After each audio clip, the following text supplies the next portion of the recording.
As as someone who practices alternative medicine, how tough is it to practice that in this country? Do you get scrutinized quite a bit, and is it tougher? In the past, yes, but not in the last 15, 16 years. I mean, in the early 1990s, the State Medical Board in New York decided that they would eliminate all alternative medicine and make the world safe for patients.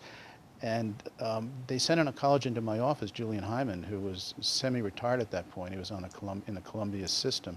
And his brother was a very eminent oncologist, and his son, I've told the story, Stephen, was a Harvard-trained research psychiatrist who was director of the National Institutes of Mental Health and is more recently provost of Harvard University, a very eminent medical family.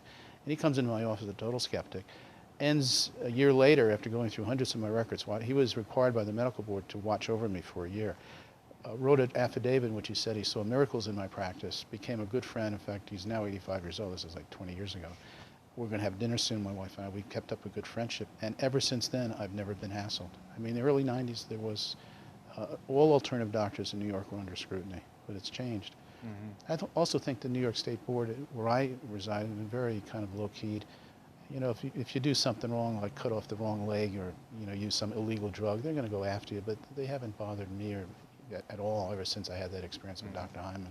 It turned out to be a wonderful friendship.